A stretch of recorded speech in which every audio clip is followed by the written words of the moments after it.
dans l'analyse quantitative d'un composé organique, nous avons déjà vu une première méthode qui nous permet de déterminer la composition centésimale d'un composé organique ou bien de déterminer le pourcentage massique de chaque élément qui compose ce composé organique. Maintenant, nous allons voir la deuxième méthode à travers la combustion complète qui va aussi nous permettre de déterminer la composition centésimale d'un composé organique.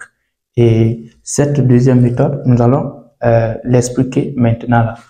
Donc, méthode 2, on fait une combustion complète. Je vais écrire ça, la combustion complète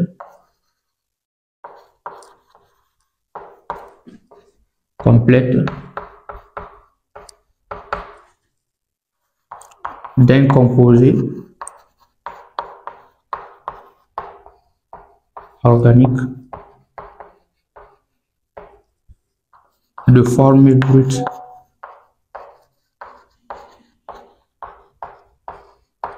CX HYO Z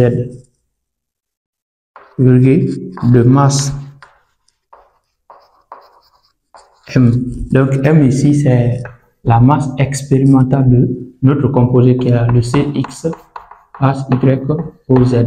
Mais ça, on va tout simplement écrire M parce que l'écriture est un peu surchargée et ça c'est beaucoup plus facile. Donc de masse, cette masse aussi est en quoi? En grammes. La masse expérimentale est en grammes. Donc lorsqu'on fait une combustion complète d'un composé organique comme ça, de masse expérimentale M, cette combustion va nous donner une certaine masse, donc, M de CO2 de dioxyde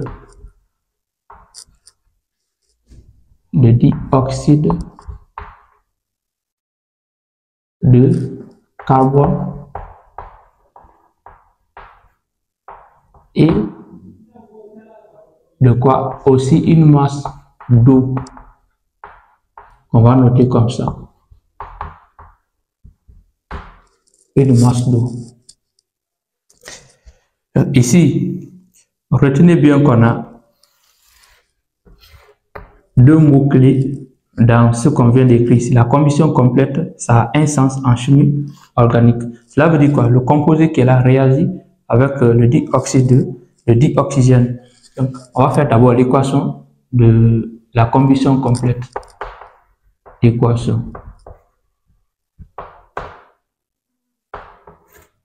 L'équation de la combustion complète, nous aurons le CX HYO Z plus le O2. La combustion complète va nous donner quoi? Le CO2 plus l'eau. Ça, c'est l'équation de combustion complète. Bon, je n'ai pas écrit ça, sinon je pouvais écrire équation de la combustion. On va ajouter de la combustion complète. Bon, mais ça, voilà, on a déjà parlé de sa combustion complète, c'est l'équation de la combustion complète. Il nous reste maintenant à équilibrer cette équation. Maintenant, lorsqu'on va, on va finir par l'hydrogène, par l'oxygène, excusez-moi. Ici, le carbone a pour indice ici X. Donc, alors que ici c'est indice 1, la technique c'est de multiplier ici par X. Même chose, l'hydrogène ici est pris Y fois, alors qu'ici, à l'indice c'est 2. Donc, comment faire pour avoir Y ici? On prend Y sur 2. Donc, on met ça ici, Y sur 2. Et si nous avons ça, il reste maintenant à équilibrer l'oxygène. Ici, nous avons quoi? On va choisir T, par exemple, une valeur quelconque mettre ici. Après, on va chercher, ou bien quelque chose alpha comme ça. Maintenant, on a quoi? Ici, l'oxygène est pris combien de fois? Comme ici, c'est 1, donc ici, on a Z pour l'oxygène, plus ici, 2 fois alpha égale à quoi? On vient par là, 2 qui est là, fois le X, plus ici, il y a l'oxygène une fois ici, donc plus Y sur 2. Comme nous voulons équilibrer l'oxygène qui est par là, donc c'est le alpha là, on doit tirer. Pour cela, on a d'abord 2 alpha égale à 2x plus Y sur 2 moins Z. On envoie ça par ici. Si tel est le cas, on tire maintenant alpha sera égal à quoi? C'est 2x plus Y sur 2 moins Z, le tout sur 2. Là, ici, ça divisé par ça, on aura X seulement. Donc, nous aurons d'abord 2X sur 2 plus Y sur 2 moins Z sur 2. Ici, on aura X, le 2 qui est là-bas, c'est Y sur 4, c'est moins Z sur 2. Donc, c'est ce qu'on doit, on efface ça. Bon, il y a problème de place, c'est ce qu'on doit mettre.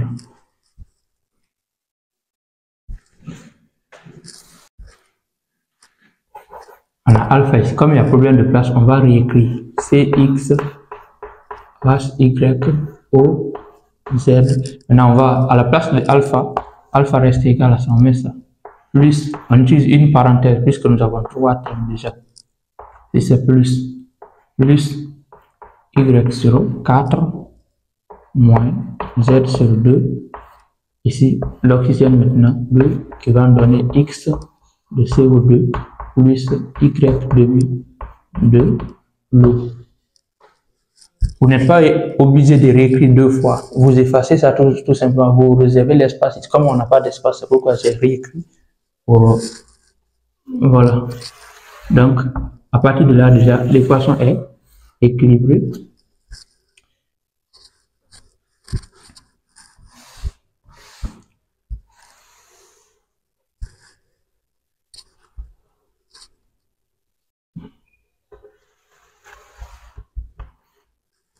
Voilà. Si nous avons ça, l'objectif ici, c'est quoi? C'est de pouvoir déterminer la composition centésimale. Donc, déterminer le pourcentage de carbone, déterminer le pourcentage de l'hydrogène et aussi déterminer le pourcentage de l'oxygène dans ce composé. Ça, c'est notre objectif. Mais avant de faire ça, d'abord, nous allons essayer de déterminer la masse expérimentale de carbone, de l'hydrogène, avant de passer à la détermination du pourcentage massique de chaque élément. Donc, on va faire les deux à la fois. On va dire, déterminons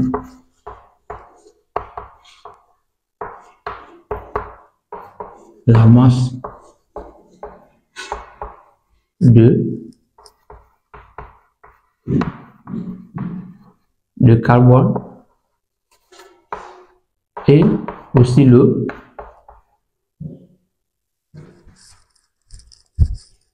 donc je préfère dire quoi?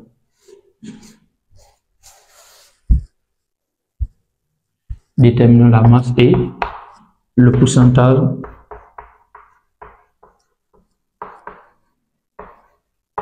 massique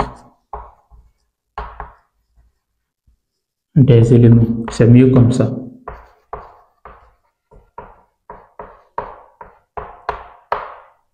Des éléments. Maintenant, on commence par la masse expérimentale. Ici, nous avons deux choses à faire, la masse et le pourcentage massique aussi. On commence par la masse.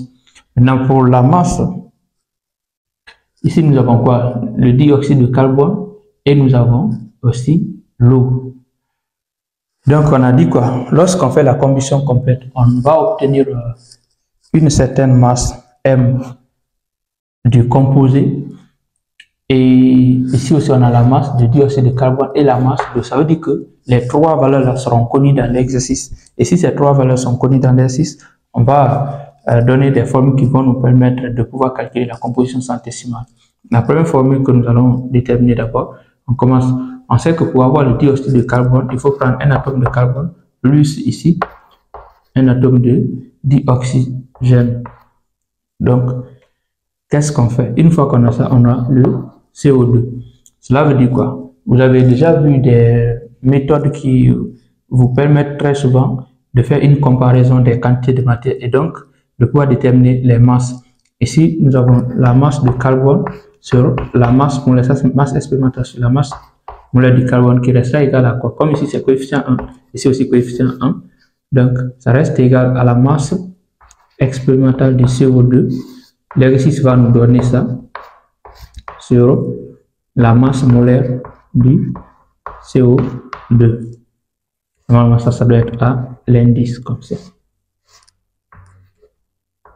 La masse du CO2. Bon, nous allons essayer d'effacer ici pour avoir de l'espace. Donc, on est là. La masse molaire du carbone déjà tout le monde connaît ça. Masse molaire du carbone, c'est 12 grammes par mol. Aussi, la masse molaire du CO2, comme ça, on va noter comme ça. Donc, le carbone aussi, on va mettre entre parenthèses. Donc, ici, on a un seul atome de carbone. La masse molaire, c'est 12 plus, on a 2 atomes d'oxygène. Donc, 2 fois la masse molaire de l'oxygène, c'est 16 grammes par mol. Ça va nous donner 44 grammes par mol. Ici, on connaît ça, on connaît ça. L'exercice va nous donner ça. Donc, il va nous rester seulement à déterminer la masse de carbone. Donc, on a quoi? M de C, il reste 0. Ça, déjà, c'est combien? 12. Donc, on met les 12 là ici. La masse de dioxyde de carbone aussi sur M de CO2 qui est combien? 44. Alors, si tel est le cas, on a M de C qui sera égal à les 12 là vont venir ici. 12 sur 44 fois la masse de dioxyde de carbone. Mais comme 12 et 44 ont un divisé commun, c'est combien? 12, c'est 3 fois 4, et 44 égale aussi à 11 fois 4. Donc, on peut simplifier, il va rester 3. Ici, on va avoir seulement 3. Donc, M de C égale 3 sur 11 fois la masse de CO2.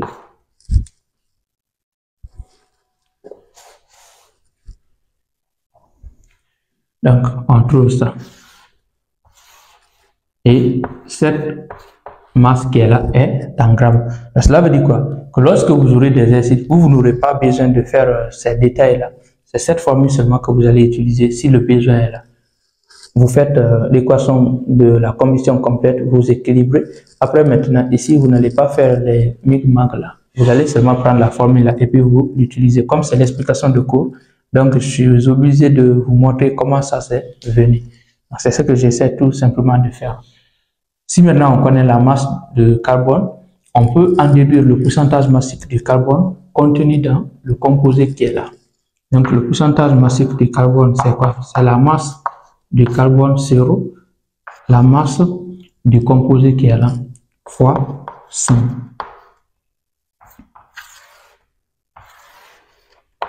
Voilà, donc ça va trouver que nous connaissons la masse de carbone. La masse de carbone, c'est nous qui allons calculer très souvent. L'exercice va donner cette masse expérimentale pour le composé qui est là. Donc, une fois qu'on connaît ça, nous-mêmes, nous allons calculer ça à travers la formule et on vient maintenant ici pour déterminer le pourcentage de carbone. C'est sans unité, aucune unité. Si on a fini ça, on vient aussi au niveau de l'hydrogène. Même chose. Maintenant, pour l'hydrogène, qu'est-ce que nous allons faire? Toujours, on va faire une petite équation comme ça. Pour l'hydrogène, on se base sur l'eau qui a été formée. Donc, on sait que pour avoir de l'eau, il faut prendre l'hydrogène ici, plus le dioxygène comme ça. Donc, si nous avons ça, on peut prendre même comme ça. Ici, nous aurons l'as de eau.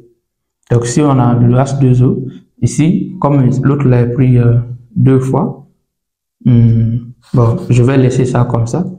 Lui, il est pris 2 fois, donc on doit mettre 2 ici. Et si on a mis 2, donc on aura 4 et l'autre là, normalement, on doit mettre 2 ici. Et tout simplement, on va mettre maintenant 2. Donc, c'est ça. Juste, c'est une petite équation qu'on a essayé d'écrire pour donner une bonne explication. Donc, si nous avons ça, qu'est-ce qu'on fait? On passe par les quantités de matière, coefficient stéréométrique, la quantité de matière de ça.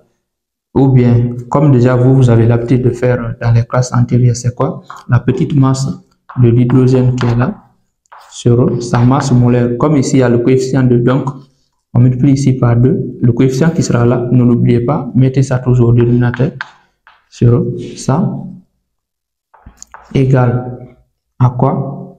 Qui reste tout simplement égal ici aussi. C'est l'eau qui est là, donc à.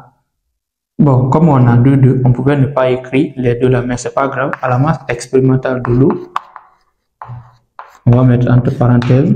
Donc pour cela, il faut mettre ça aussi entre parenthèses sur 2 fois le 2 qui est là fois la masse molaire de l'eau. Comme ça. Bon, comme on a 2 ici, on a 2, on va simplifier. Ça va nous donner tout simplement la masse expérimentale du dihydrogène sur la masse molaire du dihydrogène qui restera égale à la masse d'eau sur la masse molaire de l'eau. Bon, on va effacer ici. Nous sommes là. La masse molaire, normalement c'est quelque chose qu'on ne va pas vous donner parce que vous-même vous devez connaître ces 2 grammes par mol. Pourquoi 2 grammes par mol? Parce que la masse molaire de l'hydrogène, comme l'hydrogène est pris 2 fois, donc du dihydrogène, c'est quoi? Le coefficient qui est là 2 fois la masse molaire de l'hydrogène. Et la masse molaire de l'hydrogène dans le tableau périodique de Mendeleïev, M de l'hydrogène c'est égal à 1 gramme par mol, donc fois 1 gramme par mol. C'est ce qui nous donne ça. Ce sont des choses que vous devez connaître normalement. Après ça, ça aussi c'est quelque chose qui n'est pas caché. La masse molaire de l'eau, c'est égal à quoi? Toujours 2 fois la masse de l'hydrogène plus, bon, l'oxygène est pris une seule fois, donc la masse de l'oxygène, si on peut mettre entre parenthèses. Ça déjà, c'est ce qu'on vient de calculer, c'est 2 plus, ici, la masse molaire de l'oxygène, c'est 16. Donc, ça nous donne 18. On met maintenant grammes par mol, l'unité. Cela veut dire quoi? Que la masse molaire de l'eau égale à 18 grammes par mol. Si on a ça, on peut revenir maintenant là. Nous aurons quoi? La masse expérimentale du dihydrogène sur la masse molaire c'est 2 égale à quoi? Ici aussi, la masse expérimentale de l'eau sur cette masse qui est 12. Donc, nous sommes à la recherche de la masse là qui restera égale à quoi? À 2 sur 18 fois la masse de l'eau. Ça c'est 1 neuvième. 18 c'est 2 fois 9, donc fois la masse de l'eau. Et bien évidemment, on trouve la masse expérimentale de dihydrogène. L'exercice va nous donner cette masse qui est là. Une fois que nous avons la masse là, on en déduit maintenant, comme on vient de faire pour le dioxyde, le pourcentage du carbone. Donc, on aura aussi le pourcentage de l'hydrogène qui sera égal à quoi? Tout simplement la masse expérimentale de l'hydrogène. Donc, on peut mettre du dihydrogène, c'est pas grave. Sur quoi? Sur la masse expérimentale du composé fois 100.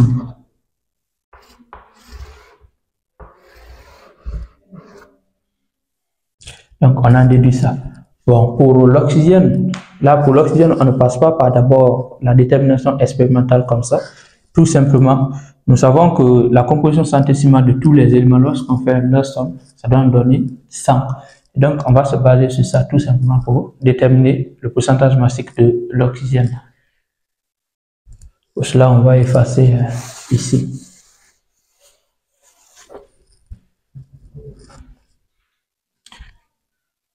On prend comme ça pourcentage de carbone plus le pourcentage de l'hydrogène plus le pourcentage de l'oxygène doit nous donner 100. Quand on calcule ça, on doit avoir ça. Donc, là, on tire directement ici le pourcentage de l'oxygène qui sera égal à 100 moins le pourcentage de carbone plus le pourcentage de l'hydrogène. Ici, quoi, on tire ça, les deux là vont venir de l'autre côté. C'est à travers cette formule-là que nous allons déterminer le pourcentage de l'oxygène dans le composé. Bon, je viens d'effacer. Notre composé, c'est le CX, HY, O, Z. Donc, voilà. C'est ce qu'on pouvait faire dans cette partie. Et une fois que nous avons ça, les formules essentielles à retenir sont 1, 2, c'est obligatoire. 3, Bon, j'ai pas mis l'unité ici, hein. C'est en grammes. Donc, c'est en.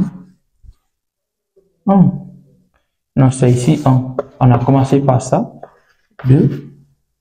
Après, maintenant, c'est 3, 4 et 5. Les 5 formules sont obligatoires. Il faut les connaître avant de pouvoir utiliser, voilà, de faire des exercices qui vont porter sur cette partie. Sinon, vous ne pourrez pas vous en sortir. Mais si vous connaissez ça, ça sera facile pour vous de faire. Et nous allons voir un exemple pratique de cette explication.